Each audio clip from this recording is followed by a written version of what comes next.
Setelah dilaksanakan musdes dalam hal pembangunan desa, bersama masyarakat beberapa waktu yang lalu, pemerintah desa Tambang Sawa melaksanakan pengukuhan pra pelaksanaan pembangunan atau titik nol pada Senin 5 Juli 2021, sekaligus pengukuhan pra pelaksanaan pembangunan jalan lingkungan.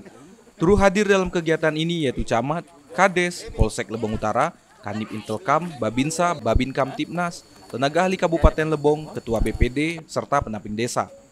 Secara keseluruhan kegiatan berjalan dengan lancar dan tetap mematuhi protokol COVID-19. Selaku PD dan tenaga ahli Kabupaten Lebong berharap selama kegiatan pra-pelaksanaan ini berjalan untuk masyarakat agar dapat berpartisipasi dalam pemeliharaan bangunan jalan lingkungan yang telah dibangun oleh pemerintah desa.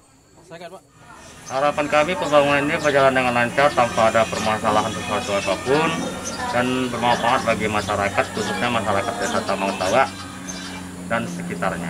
Baik, mungkin harapan dari kita selaku pendamping desa dari setiap proses itu sampai pelaksanaan, pelaksanaan, kemudian pertanggungjawaban dan pemanfaatan.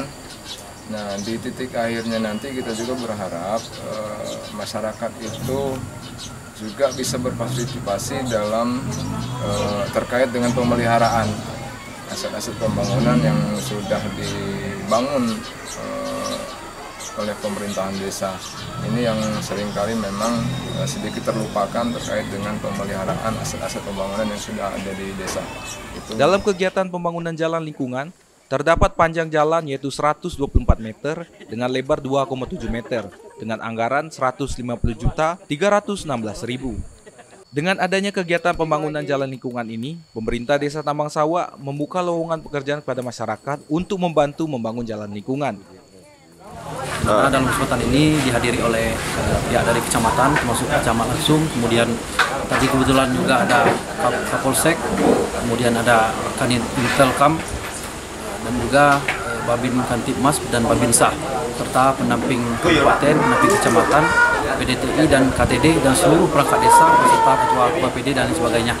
124 meter, kemudian lebar 270 dengan anggaran lebih kurangnya tadi 154. Tentang pembangunan jalan desa ini mudah-mudahan ini dapat berjalan dengan baik, kemudian dapat dimanfaatkan juga oleh masyarakat karena selama ini kondisi jalan di sana beberapa warga kami yang di belakang itu tidak aksesnya itu tidak dapat dimasuki oleh mobil, tapi insya Allah dengan tembusnya jalan ini nanti itu dapat digunakan, dimanfaatkan oleh masyarakat, ya mobil juga bisa masuk ke ke jalan depan rumah mereka. Ya kedepannya ya harapan kita ya ada kerjasama yang baik untuk seluruh masyarakat, bagi mereka mungkin yang ingin bekerja, terutama masyarakat desa Tambang Sawa, ya kami welcome sekali, sudah kami koordinasikan dengan kadus-kadusnya, serta BPD, silakan kami terutama untuk masyarakat desa Tambang Sawa. Dari lokasi, Andika Manganang, Lebong TV melaporkan.